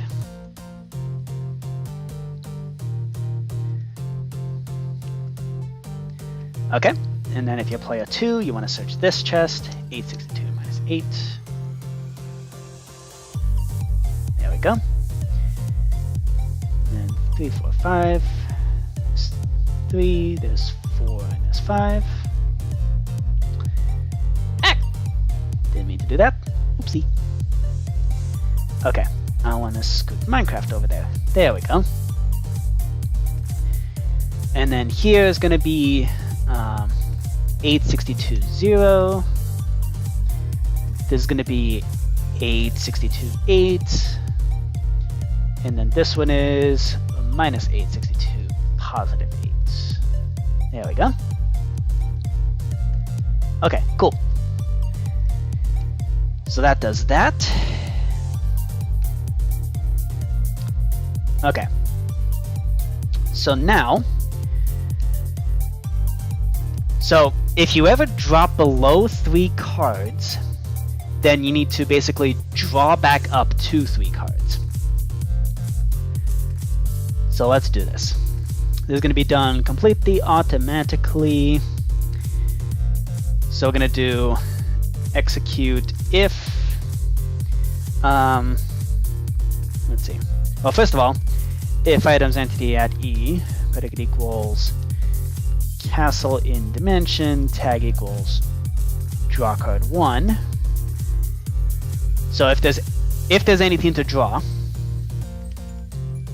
because we don't want to activate this if there's nothing worth drawing. And then if score at S k num of cards matches 2 or fewer, then we run the function castle z draw and discard pop draw player. And then if it's 1 or fewer, pop draw again. And then if it's 0, then draw a third one. Okay, so this will automatically draw the cards for you if you're out of, assuming there's anything worth drawing. And I think I did that properly. Yep, pop draw player, cool. Okay, so this does the automatic drawing. Automatically draw cards if not enough. And then we do scoreboard objectives, remove k num of cards.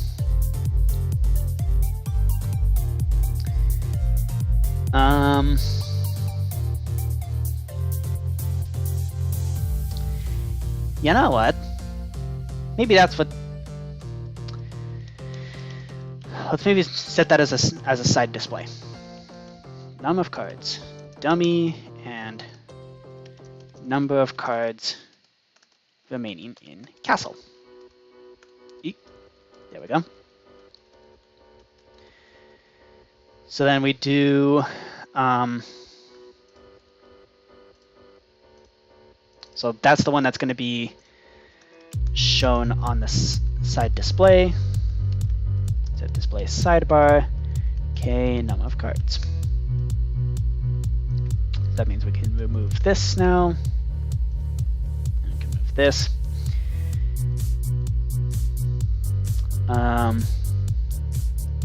We re-update.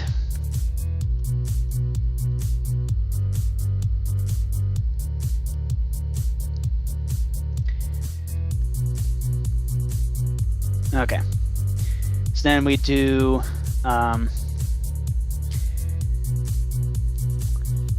if it was 2 or less, then we're going to automatically set your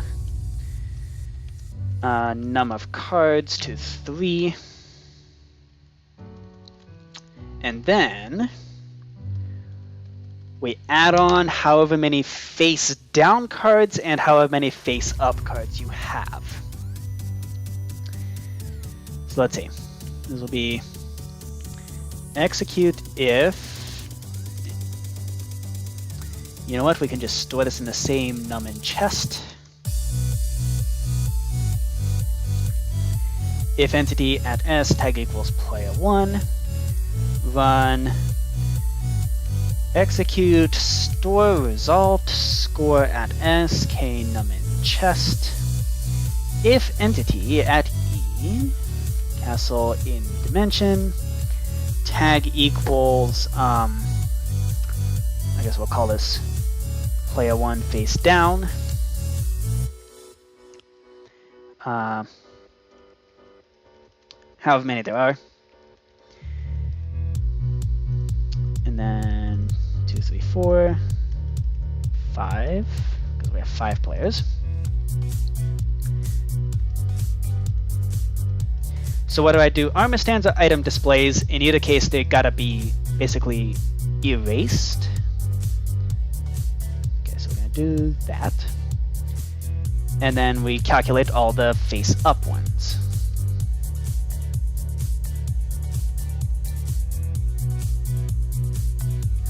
There we go. There we go. And there we go. Okay, cool. Cool. So that'll also count how many face down cards and how many face up cards. So for a while in your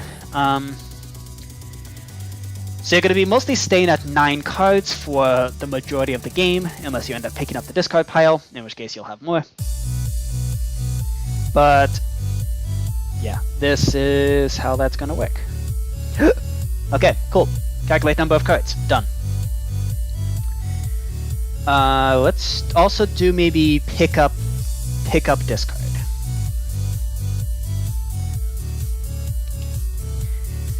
I want to be able to do this. So now we're going to do so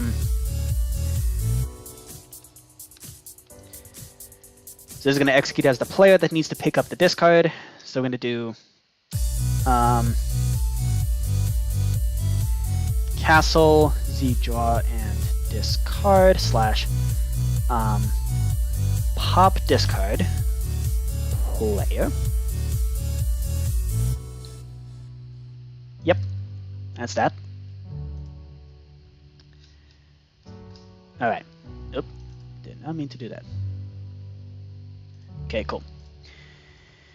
And then we do execute if entity at E, or if items entity at E, cricket equals castle in dimension, tag equals discard 1.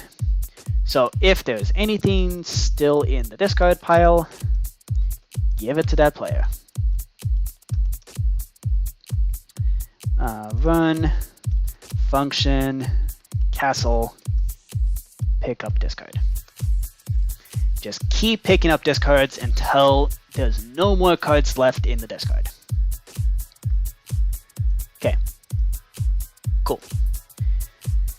So that's picking up the entire discard pile and adding it to your hand. Cool. Cool. I'm gonna take a bathroom break.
Alright, so let's see. Okay, so we have the validating card. Okay.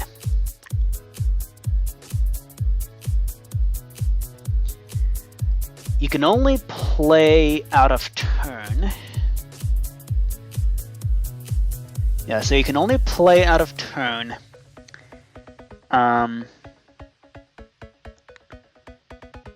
To complete a 4 of a kind.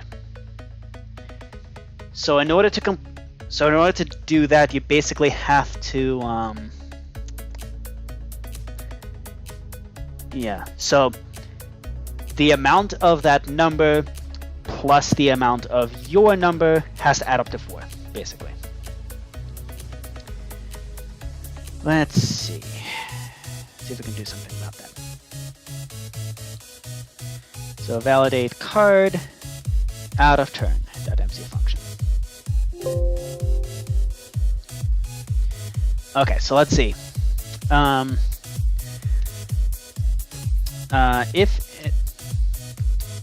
Let's first do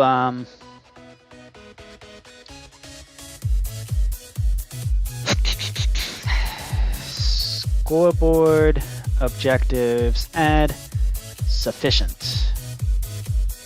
Basically, do you have sufficient cards to complete the 4 of a kind? And that's going to entirely depend on what's actually being displayed.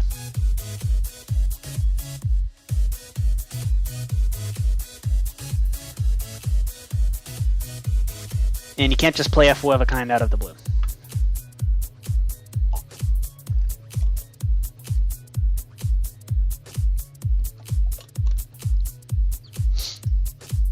Okay.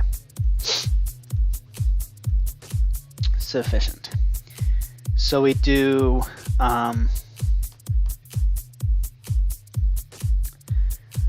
let's see. So execute if items entity at E castle in dimension tag equals discard 1 weapon.main hand warped fungus on a stick. So if the thing there is a 2, I assume 4 of a kind 2s is okay. I don't actually know. What happens if you play Oh, hey Mr. Ronaldo guy. Yes, you can play. Hop onto there. It's Java Edition 1.20.1.20 vanilla. So yeah. Okay, so what happens if you... Oh wow, this is unhelpful.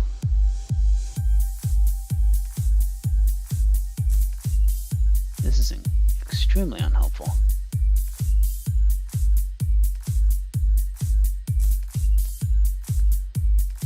Okay. That's a weird name to call that. Okay.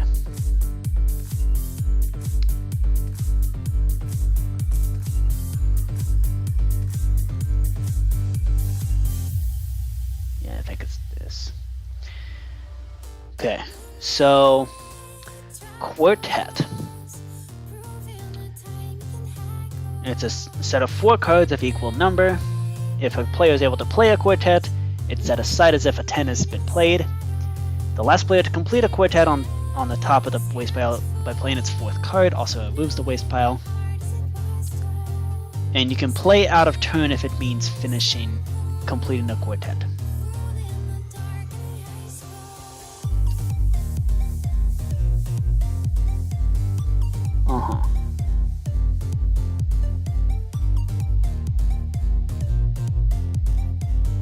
Okay. Cool. Oh, you're on Bedrock. That sucks. Well, you do have Java Edition. If you had Bedrock, you also have Java.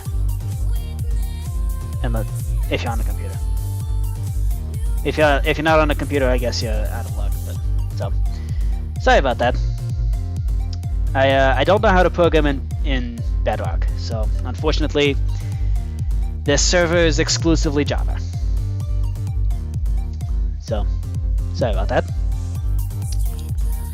Okay. If discard 1, however not main hand, what fungus on a stick is a 2. So are you allowed to have a quartet of 2s? That's the question I'm trying to figure out. I assume so. You can't have a quartet of 10s because as soon as you play a 10, it erases the discards. But I assume you can have a 4 of a kind of 2s. And I don't see why you wouldn't. So let's see.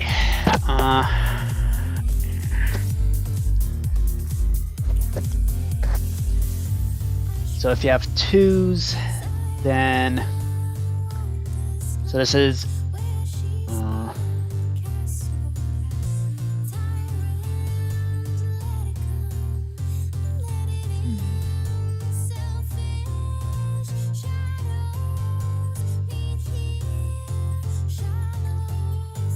ooh, here's an idea. You can do not, right? Okay, how do you do if custom data is not?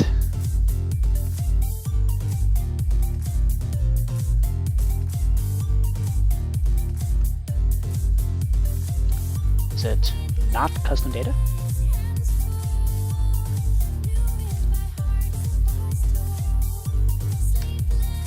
Okay, let's try this.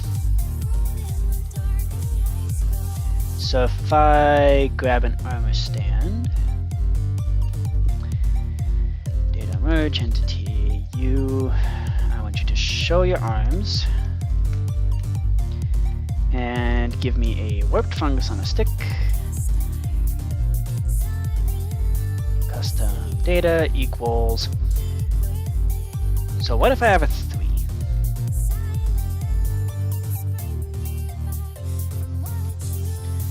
We also want to do tag you discard 1. Ooh. Okay. So we can actually do that. So it's not custom data equals. Gotcha.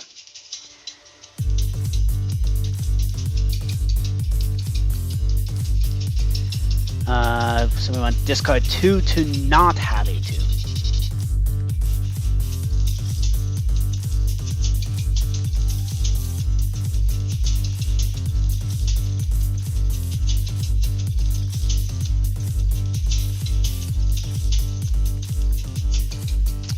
How do we do this?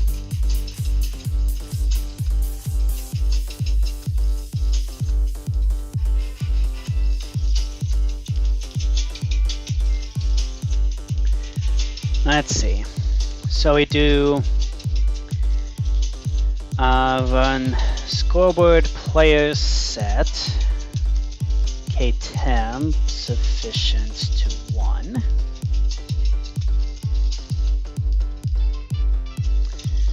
Run scoreboard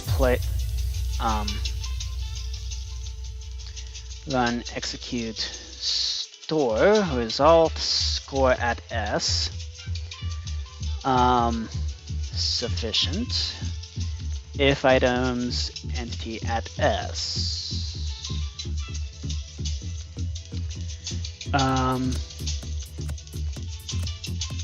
container.star. I'm just going to stick with the 2.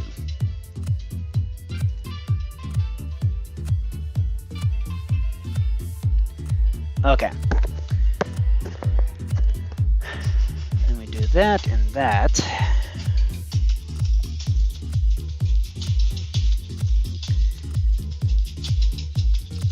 And then if that has custom data that, and discard 3 does not have a 2. Is this really the best way to do this? No, it is not. This is a terrible way to do this. Okay. We're almost done with the live stream, so we're going to do one final smart thing. This is the last smart thing I'm going to do for tonight.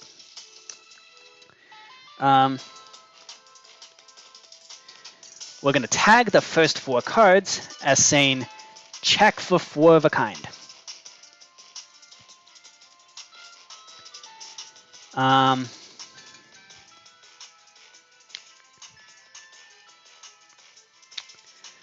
So we're going to do that. And then we do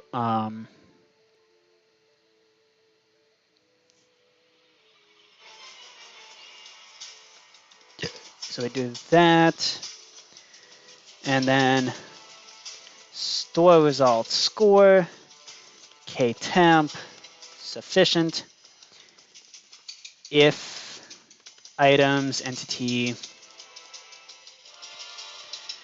at e castle in dimension tag equals check 4 of kind. Aha. There we go. And then store your sufficients as do you have enough cards? And then from there, so we do that for each of the numbers. And then we do scoreboard players operation ktemp sufficient plus equals at s sufficient. And then we check. Execute if score ktemp sufficient matches 4 or more. Run scoreboard players set ktemp k valid card 1. Otherwise, it's a 0.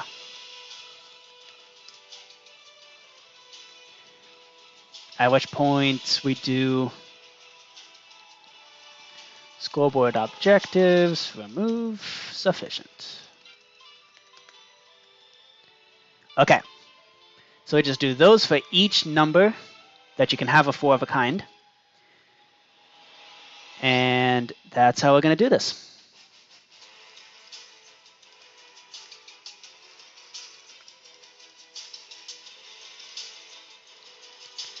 All right. Let's grab our fancy fireworks.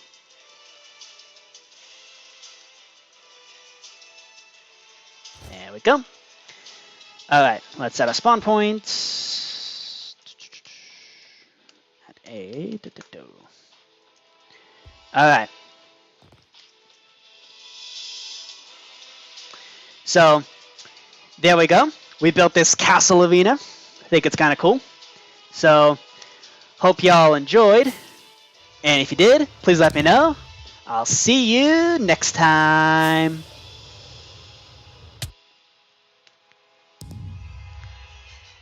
Later.